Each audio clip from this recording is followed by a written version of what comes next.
Wagwan everybody! As much as I love GTA 5 and almost everything about that game, how professionally and thoroughly it was created, there is one particular thing about it that I feel like has been made by amateurs. Not long ago, I made a video about how brilliant in my opinion is the ending of GTA 4. Well, today we're gonna talk about how bad in my opinion is the ending of GTA 5. And not just the C ending, but actually the whole background of it as well as endings A and B. We're gonna go through it all and I'll point out the things that either don't make sense or just feel awkward and simply not right. Let's start with how the developers set up the ending in GTA 5. The concept has been adopted over from GTA 4, which means we have to make a decision and there are multiple scenarios with different consequences related to them. And just like in GTA 4, which scenario is going to happen depends on a player's choice. This time, however, we are dealing with 3 different options, not 2 like it was in GTA 4. The first option is initiated when a corrupted FIB agent, Steve Haines, so the guy that's been blackmailing the 3 protagonists ever since Michael robbed the jewelry store, tells Franklin to kill Trevor. Hey, when the timing's right, you're gonna take old Trevor and put him out to pasture, me. Apparently because his conflicts with the Merryweather and the Chinese triad caused Dave and Haines trouble. The problem we need to deal with is Trevor. Trevor? Why? Try Merryweather, Chinese gangsters, general insanity, and so on. And that's the first thing that I don't really understand about all this. Because Trevor was the one causing trouble to Merryweather and the Triad, and logically they should be going after him. I'm not quite sure what was their interest in getting rid of Dave and Steve, as much as I don't understand their presence in the wrap-up mission either. They were pissed off at Trevor, so they should be going after him and not his pseudo-associates, who were more of enemies than associates. Besides, the Chinese did not have any dealings with Dave and Steve whatsoever, so I don't understand what's the logic here. Okay, Trevor had powerful enemies, but it shouldn't be in any of them enemies' interests to be beefing with Trevor's associates. So I don't get why Merryweather was trying to sink Dave and Steve, and I don't understand what was Dave's problem with the Chinese, considering that they didn't even constitute any issues for him and Haines. So these were the reasons for why Trevor had to go, which for me are already a bit illogical. As well, I'm also quite shocked by the fact that Steve, from nearly getting arrested by the corrupt division of the IAA, the internal affairs within the FIB, went to roaming free in the city streets as if nothing ever happened. Not to mention the fact that he shot Agent Sanchez dead, and yes, technically all the witnesses of that event died, however we were at Court Center, I'm sure there were cameras. Besides, Lester later says that Haines is being heavily linked to the shootings at Court Center. Steve Haines is under a lot of heat because of the shootings at Court Center. So it's also pretty surprising that he managed to somehow get out of trouble, especially that he was suspected of breaking into the FIB building, destroying a significant part of it, killing many people in the process and causing massive financial losses. It's quite bizarre that someone like that is able to roam free. Apparently, all the blame was to be put on Agent Sanchez. However, I don't understand how would Dave achieve that either. On top of that, in Steve's explanation to Franklin as to why he wants Trevor out of the picture, he doesn't include any specifics. Michael will be sensible, but Trevor won't be. Trevor is a liability that none of us can afford. It already starts to feel a little forced and some of the pieces don't seem to fit together. However, it's gonna get worse. Going further, the second ending we can choose is the one in which Franklin decides to get rid of Michael. Franklin is being asked for it by Devin Weston. Michael not only was indirectly involved in the death of Weston's best lawyer, but also he ruined Weston's insurance fraud concerning the movie studio. And here again, we got something that I don't really like. Because realistically, Michael, okay, he did thwart a couple of Weston's actions, however he did it strictly in order to save his own actions concerning the film that he produced along with Solomon Richards. He was not specifically trying to mess up Devin's business. Devin even mentions that it was personal that he wanted Michael dead. He's got you involved with the federal government, and he's messed up several business ventures of mine. He has got to go. And you know what? I'd like to say that this isn't personal, but it is personal. So yet again, we got this strange approach that a lot of characters in the series have got. So they trying to screw someone over, they fell, and then they trying to kill the other person just for the sake of it as revenge. I overall don't like when this is any character's motivation, because I think it's just going the easy way looking from the developer's perspective. And also, Michael weren't exactly in hiding. Devin knew very well where he stays. I mean, if he really wanted to, he could have him killed himself. He had people and the money to carry out such a thing, and there was no need for getting Franklin to do it. So far, things are still not horrible, but I think you can see that they definitely could or even should have been designed much better. And then we've got option C, in which Franklin does not listen to neither Weston nor Haines, but we'll get to that a bit later. So for now, let's take the ending A, so again the one in which Franklin kills Trevor. Let's now look at all the things that make this ending awkward and nonsensical. Now the thing I hate about all the endings is that for some reason, Franklin just becomes an empty idiot, a kid that does not understand what he's doing and just follows his very simple instincts. Because why would you even kill Trevor? Not only Franklin did not hear any, and I mean any valid reason for which he is being asked to do it, and even despite all the deranged-ish Trevor was up to, he was a good friend, not ever doing Franklin any harm. The only thing that you could say is that if Franklin didn't obey Haines, then the agent would expose him for all the crimes he has done. But then again, he was doing them crimes for Haines, so I don't see how Steve would get him locked up without sinking himself along with him. And I absolutely love how Franklin tries to explain his decision to Mikey on the phone. And you can just hear that he doesn't even understand himself why he's doing it. Look, man, the FIB dudes want him gone. And Devin Weston want y'all gone. You know how it is, dawg. Somebody gotta go. Somebody's gotta go? That's literally the understanding that Franklin has of the situation. And that's not even all. Once Franklin arrives to meet Trevor, his complete lack of understanding is exposed even further.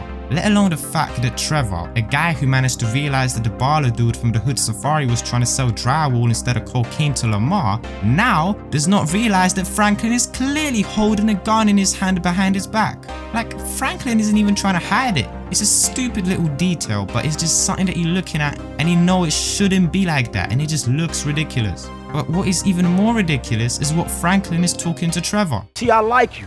You scared of sometimes. You creep me the fuck out. But the way I see it, the way anyone normal would see it, not that any of this is normal, man, you gonna get us all killed. Again, he just doesn't know what he's doing. But what pisses me off the most is what he says at the end. I ain't been nothing but straight and true with you. I'm sorry, man. Yeah, you have been true with me. But the truth ain't what I'm interested in. Like, that's the coldest sort of shit you can possibly say to anyone. That is just 100% contrary to what Franklin's like. Listening to it, I feel like some of the dialogue's been written by someone completely unfamiliar with Franklin's character and made him a cold, soulless, dumb and totally unaware kid, which is the exact opposite of what we see in Franklin throughout the game. Skipping to a point right after Trevor is being killed, look at Franklin's movement and his total lack of anything to say, following blindly after Michael. I mean, if you really pay attention, he looks like a confused child from whom someone just stole a toy and they don't know what to do about it. And then again, Michael, who after killing Trevor, yet again unleashed his greedy, soulless and selfish self, tells Franklin the coldest of lessons how survival is the most important thing in the world, to which Franklin agrees. Surviving is winning, Franklin. Everything else is bullshit.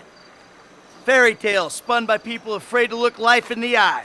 Whatever it takes, kid. Survive. Damn straight. Which yet again is completely contrary to his personality and is just hard to believe in what is being displayed on our screens. Then another thing that I want to emphasize is Steve's phone call after the mission ends. Franklin will ask Steve to convince Devin from not killing him for not killing Michael. And then Steve gives Franklin a very valid point. Look, man, Devin Weston came to talk to me. He wanted me to clap Michael and let Trevor go. Then you should have clapped both of them. He should have killed both of them. Now, let me clarify. In my opinion, Franklin should not turn his back on neither Mike or Trevor. They both been straight with him. Both were pretty good friends and he made tons of money thanks to their help and guidance. So this is ending C, right? Well, only that ending C is an even bigger mess than what we were talking about so far, but we'll get to that a bit later. For now though, let's say that Franklin feels like he has to obey. But seriously, did he really have to choose? Like, absolutely not. I mean, if he was to choose, then the best choice would be to kill Michael, as Devin claims that he can take care of Steve in the case in which Frank would not agree to kill Trevor. The Fed, Steve Haines, Dave Norton. I own shopping malls. I would not employ those two clowns in. And I make one phone call, their careers, they are over. On the other hand, Steve had absolutely no leverage over Devin, which also poses a question, why Devin never retaliates on Franklin after he did not kill Trevor for him. All we got is that Steve says he would talk to him and console him after Merryweather lost the permission to operate on US soil. Is this something you can do? Sure, I can talk to Devin. He's licking his wounds after Merryweather lost their license to operate in the state. He might need a friend. And then we never hear from Devin again, which means that all his blackmail was just simply empty threats, which is also quite bizarre by the way, but let's not wander away from what I wanted to say. What I'm trying to say is that there was absolutely nothing stopping Franklin from killing both Michael and Trevor, apart from the obvious moral issues, and it seems like the writers were well aware of that, because their hard efforts that aim to explain to a player why Franklin can't kill both of the protagonists are quite miserable and pathetic. Some motherfucker wants me to kill Michael. Some other motherfucker wants me to kill Trevor. I feel I can't kill both of them. But the feds, man, the feds have told me to kill Trevor, and I obviously can't kill them both. I obviously can't kill both of them? Why is that, Franklin? Because I'm honestly all out. I mean, if you can kill one of them, which means you are ready to smash your moral code to pieces, then why not kill both? No clue. If I'm missing something here, let me know in a comment. In any case, let's move on to the ending B, so killing Michael. And here, we got a very similar story. Prepare to hear some more grade A explaining of the situation by Franklin. The FIB, man, they trying to get me to clap you. And Devin Weston, he trying to get me to ice Michael. And I thought if I do that, man, maybe we got some room, you know? The mission is very emotional though, and it's all because literally all the time the game tries to show us how Franklin's decision makes absolutely zero sense. Past performance, homie. People don't fucking change. You did! You! 2-bit gangster gone 3-bit. Now you're gonna... Cap! The only one who was ever decent to you! Ha! No, I trusted you. I took you in. Treated you like family. Michael was straight with him in everything. He showed him a way to earn money, took Frank out of the ghetto to becoming a millionaire. He had a family and was on his way to happiness. So Franklin's decision was completely irrational. He yet again turns into a confused child, which is greatly shown at the end when he changes his mind in the last moment. Then, after the event, Franklin told himself that Michael used him. He was good to you. Too good. And he used me, dog, straight up. Could not be trusted, you know that.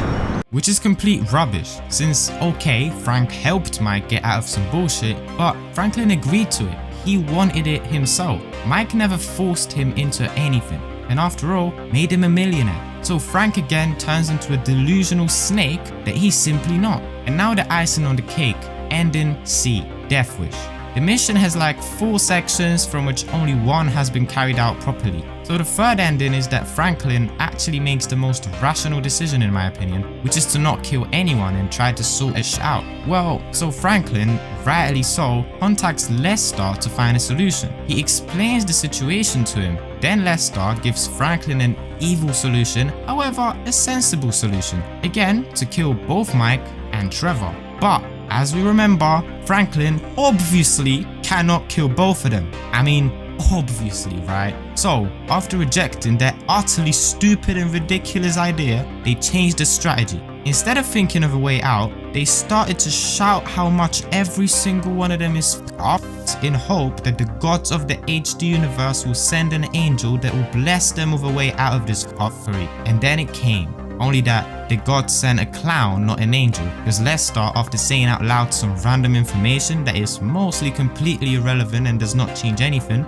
comes up with a solution that's also completely random and aims to achieve exactly nothing. Unless... Okay, Steve Haines is under a lot of heat because of the shootings at Court Center. And Devin Weston is A, known to be a major asshole, and B, known to be friendly with Don Percival, who runs Merryweather. I think actually Weston owns a piece of Merryweather. Right, 11%. Pretty good for a pseudo-liberal owning a private army. So, they would both love to be involved in capturing the bullion that we just lifted. If I tell them both that you boys are at the foundry in Murrieta Heights melting it down, then maybe both of them will pay you a visit and bam, we turn it into a bust. Lester did not figure out how to get rid of Devin and Steve, but how to have a good old gangbang with a Merryweather and the new squad. And despite Lester never saying anything to Franklin about what this plan is meant to achieve, Franklin actually understands it, that they must get rid of all the heat Devin and Steve can throw at them before they take care of them specifically. Devin Weston? That punk bitch? Why didn't you say we was creeping on him? We ain't creeping on him, nigga. At least I don't think he gonna be there. We gotta take all the heat he can throw at us before we worry about how we coming back on his ass. None of it makes any sense, as after having a proper gangbang at the Foundry place with Michael and Trevor, they now want to take care of their actual foes, mainly Steve Haines and Devin Weston. Lester locates everyone they want. Steve Haines is being sniped down by Trevor, so he wouldn't have time to call for backup anyway, and Devin Weston is being guarded by Merryweather soldiers anyways. Well, it just shows how pointless the Foundry place bust was. Why Lester couldn't have located Haines and Weston in the first place, instead of shouting their death off? The cutscene at his house is just so awkward and childish. It's like watching kids at nursery playing detectives. He could have just told Franklin there and then where Devin and Steve are. He, Mike and Trevor would get rid of them and the issue solved. Instead, Rockstar just desperately wanted to make it a good old action movie, so they decided to make this Foundry place boss, completely forgetting that it should probably make some sense story-wise and logic-wise. Anyway, the last cutscene, for me, is straight up awkward and cringe. First, the protagonists are mocking Devin, which was pretty childish and I felt like not really in their style. And then the conversation afterwards is the most essenceless conversation ever. It feels as if someone tried to make up some memorable and humorous quotes, but in my opinion, failed spectacularly. Now we keep a low profile and get on with our lives. As friends. Well, do I have a choice? No, not really. All right then. As flawed, awful, totally uncomfortable, and poorly matched friends. Absolutely. Oh, that's perfect. Then we can get back to the kind of capitalism we practice. Shit, I don't know how much more better that is than Devin's kind. Ooh, hypocrisy, Franklin. Civilization's greatest virtue. Jesus, your therapist has a lot to answer for. I know, I still hate myself. But hey, at least I know the words for it now. Yeah, but I hate you, and I know the words for it. So does that mean I don't have to go to therapy? Look, man, you two motherfuckers terrify me of that middle age. I'm good. You're right to be afraid, Franklin. Yeah. Be very afraid, Franklin. Tell you one thing, T. I'm getting too old for this nonsense. Let me know what you think, cause maybe it's just me being niggly. So what went wrong? In my opinion, Rockstar, instead of focusing on the story to make sense, they desperately wanted to make this choice with killing another protagonist, and they totally neglected any logic. They artificially made the story to fit the three endings concept, which resulted in it being forced, awkward and illogical. Let me know what are your thoughts, and did you have a similar feeling to mine while playing through GTA 5? Meanwhile, that would be it for today. Thank you for watching. Respect.